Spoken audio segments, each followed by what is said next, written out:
Scanning for audio. Hello and welcome to a Tin Dog podcast. This time I'm going to be talking about Star Cops Blood Moon, Cage of Sky. Now, let's read the synopsis and we'll go for it because it's quite a short synopsis. This was released in April, blah, blah, blah, blah, blah. Here we are. Davis makes a dubious deal with a notorious hacker, which leads him to a dangerous ground. Meanwhile, Nathan and his team uncover troubling things going on in a remote lunar prison facility, where inmates are dying under mysterious circumstances. There we go. What more do you need to know? This is the whole Series 4 thing that's been going on, where they've switched over from box sets to monthly releases.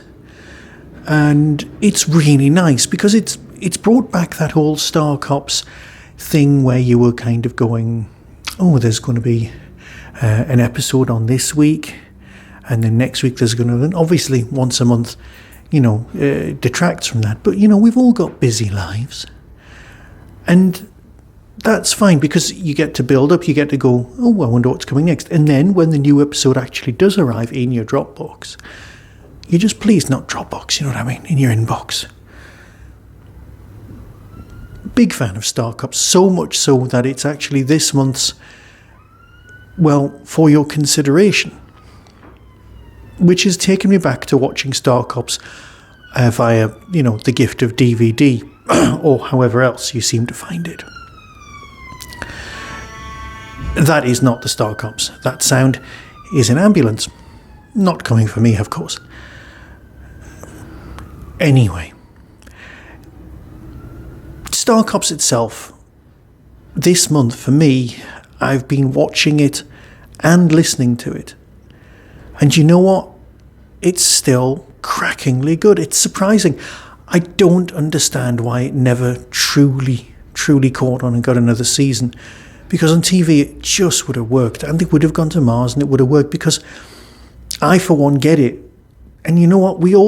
Some of us really did get it. I'm thinking the viewing figures were always a bit dubious because there's a lot more Star Cops fans out there than you think. And you know what? Listening to this, you can hear why. Yes, they've not reimagined Davis, but they've toned down his more unacceptable 1987 qualities. Because let's face it, the original TV series was set in 2027. And we really aren't that close to hanging around in space. Which is a shame, really, isn't it? Right, okay, on with the story. You've got your ongoing Davis story arc where he's trying to find his daughter, which is, a decent, nice, ongoing bit of narrative.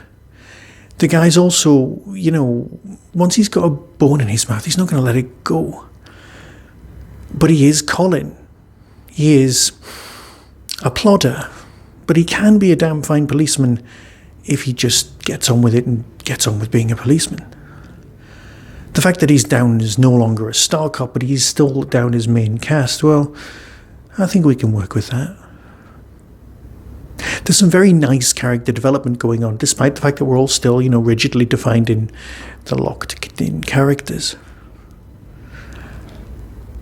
I am absolutely loving Star Cops at the moment. Yes, the nervousness about TV Doctor Who coming back and the new Doctor in a new direction. I'm using this as a distraction for myself because this, I know where I stand with this. I know what I want with this. And this is Star Cops. Star Cops done really well. I genuinely am loving this box set. Well, I'm calling it a box set because let's face it, it's a whole series. These all stand alone stories. And they're all so based in reality. I loved the atmosphere of the prison on the moon, the idea of sending people up there and them still cutting corners.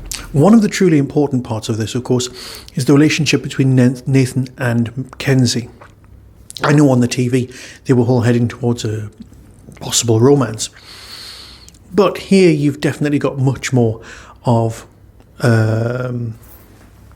respect and proper police work. Because let's face it, at its core, Star Cops is police procedural in space. Yes, they're going to cut the corners in a kind of a high noon in space kind of way, but Nathan's never going to move away too much from that. So, here's the trailer and decide for yourself. Until next time, be seeing you. From Big Finish Productions, Star Ops Blood Moon, A Cage of Sky. And right now, the body of the most recently deceased from Lethe is here at Moonbase. You think we should take a closer look? Boss, I really think this needs checking out. I don't think anyone was supposed to see this. Okay, I'm officially suspicious. We're out of time! Lockdown has stalled at 60% completion. We can't maintain full control of the facility. I didn't want to do this, but I can't allow a few bad apples to poison the barrel. And in my experience, corporations hate people poking around in their business. People could die. Or is that not something you're concerned about? For God's sake, man! What's happening to the dome? The sunlight is so bright. I'm gonna sit down. Try not to pass out. Big Finish, for the love of stories.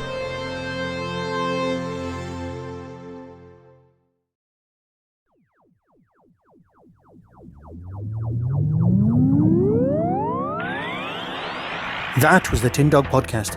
Everything discussed is the intellectual property of others. No infringement is intended.